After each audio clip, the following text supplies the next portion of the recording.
یاد رکھنا وہ ایک مکھی کے پر کے برابر بھی آپ کو مدد نہیں کر سکتا، وہ کچھ نہیں دے سکتے۔ دینے والی ذات بس اللہ کی ہے، مدد کرنے والی ذات بس اللہ کی ہے، مشکل کشا بس اللہ ہے، حاجت روا بس اللہ ہے۔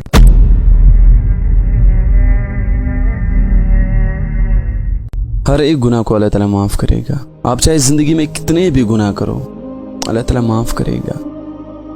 کوئی چوری کرے تو اللہ تعالیٰ معاف کرے گا، کوئی جھوٹ بولے تو اللہ تعالیٰ معاف کرے گا، کوئی بدکاری کرے تو اللہ تعالیٰ معاف کرے گا، کوئی چاہے پہاڑوں کے برابر گناہ کرے تو اللہ تعالیٰ معاف کرے گا، کیونکہ وہ معاف کرنے والی ذات ہے۔ لیکن ایک ایسا گناہ ہے جس کی کوئی معافی نہیں ہے، وہ گناہ اتنا بڑا ہے کہ جس سے بڑا کوئی گناہ نہیں ہے۔ This is one of the biggest sin، جو گناہوں میں سب سے بڑا گناہ ہے۔ جو کوئی گناہ کرتے کرتے مر گیا تو سیدھا جہنم میں جائے گا، جس کی کوئی گارنٹی نہیں ہے جنت میں جانے کی، اور وہ گناہ ہے شرک، اللہ کے ساتھ کسی اور کو شریک ٹھہرانا۔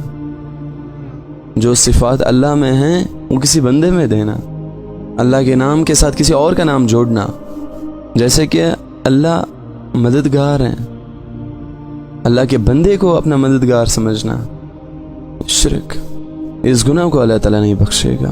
اللہ تعالیٰ قرآن میں فرماتا ہے ان اللہ لا یغفر ان یشرک بہ، کہ اسے اللہ تعالیٰ قطعاً نہ بخشے گا، کبھی نہیں بخشے گا کہ اس کے ساتھ شریک مقرر کیا جائے، کسی اور کو اللہ کے برابر رکھا جائے۔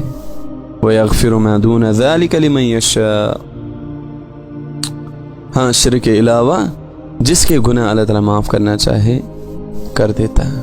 اللہ کے نبی صلی اللہ علیہ وسلم نے فرمایا اگر آپ کو ٹکڑے ٹکڑے کر دیا جائے، اگر آپ کو کاٹ دیا جائے، if you are cut into pieces، اللہ کے ساتھ کسی کو شریک نہیں ٹھہرانا، اگر آپ کو کاٹ دیا جائے، because ان الشرک لظلم عظیم، شرک بہت ہی بڑا ظلم ہے، اور بدقسمتی تو یہ ہے کہ دنیا میں آج سب سے زیادہ شرک ہو رہا ہے۔ even the Muslims جنہوں نے اس بات کی گواہی دی ہے کہ لا الہ الا اللہ وحدہ لا شریک لہ، جس کا کوئی شریک نہیں ہے، یہ پڑھ کے، یہ کہہ کے، یہ مان کے وہ شرک کر رہے ہیں، اللہ کے ساتھ کسی اور کو شریک ٹھہرا رہے ہیں۔ اللہ تعالیٰ قرآن میں فرماتا ہے وَمِنَ النَّاسِ مَن يَتَّخِذُ مِن دُونِ اللَّهِ أَندَادًا يُحِبُّونَهُمْ كَحُبِّ اللَّهِ، کہ بعض لوگ ایسے ہیں جو اللہ کے شریک اوروں کو ٹھہرا کر ان سے ایسی محبت رکھتے ہیں، ان سے اتنا پیار کرتے ہیں جتنی محبت اللہ سے ہونی چاہیے۔ اب اس پہ یہ بھی پتہ چلا کہ اللہ کے سوا کسی اور سے، اللہ سے زیادہ کسی اور سے محبت رکھنا بھی شرک ہے، اس کو بھی اللہ تعالیٰ نہیں بخشے گا۔ دنیا میں سب سے زیادہ محبت اگر کر رہی ہے وہ ہے اللہ اور اس کے بعد نبی صلی اللہ علیہ وسلم سے۔ اب جب ان مشرکوں کو کہا جائے کہ آپ تو شرک کر رہے ہو، غیر اللہ کو پکار رہے ہو، تو واپس جواب میں کہتے ہیں کہ ہم تو ان سے مانگ نہیں رہے ہیں، ہم تو ان کے ذریعے اللہ تک اپنی عرضی پہنچا رہے ہیں، کیا اللہ سن لے؟ ہماری کیا اوقات ہے کہ ہم اللہ کو مانگ لیں؟ کیوں نہیں ہے اوقات؟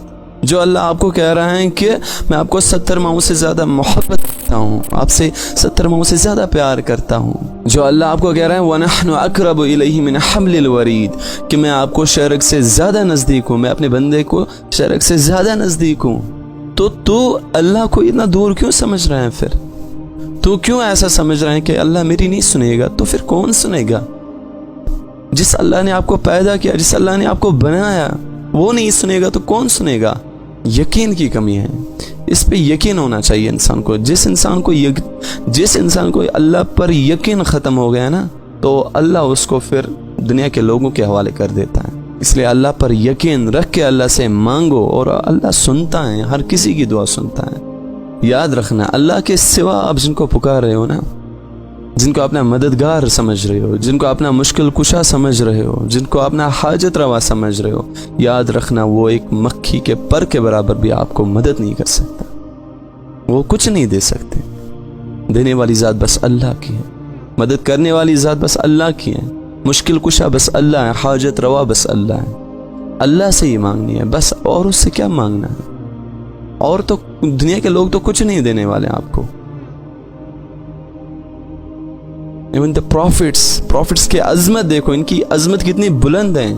ہمیں یہ اجازت نہیں دی ہے، اللہ نے ہمیں یہ اجازت نہیں دیا ہے کہ آپ پروفٹس کو بھی مانگو، یا نبی مدد، یا رسول اللہ صلی اللہ علیہ وسلم میری مدد فرما، یا علی مدد، نہیں مانگ سکتے۔ مانگ لیا تو شرک ہو گیا۔ مانگنا ہے تو بس اس اللہ سے مانگو۔ اگر آپ واقعی محمد صلی اللہ علیہ وسلم سے محبت رکھتے ہو نا، تو اس سے مانگو جس سے خود نبی صلی اللہ علیہ وسلم مانگا کرتے تھے، اللہ سے۔ اگر آپ ان اللہ کے ولیوں سے محبت رکھتے ہو، اللہ کے نیک بزرگوں سے محبت رکھتے ہو، تو اس سے مانگو نا جس سے یہ مانگتے تھے۔ انہوں نے کب کہا کہ آپ ہم سے مانگو؟ یاد رکھنا کل قیامت کے دن، کل روز محشر، یہ آپ کا گریباں آپ پکڑ کر اللہ کے سامنے لے جائیں گے کہ اللہ ہم نے ان کو نہیں بولا تھا، ہم نے ان کو نہیں کہا تھا کہ ہم سے مانگو، ہمیں اللہ کا شریک ٹھہراؤ۔ انہوں نے جان بوجھ کر ہمیں اللہ کا شریک ٹھہرایا، انہوں نے جان بوجھ کر ہمیں آپ کا شریک ٹھہرایا، حالانکہ ہم نے ان کو نہیں کہا تھا۔ تب کیا جواب دو گے آپ؟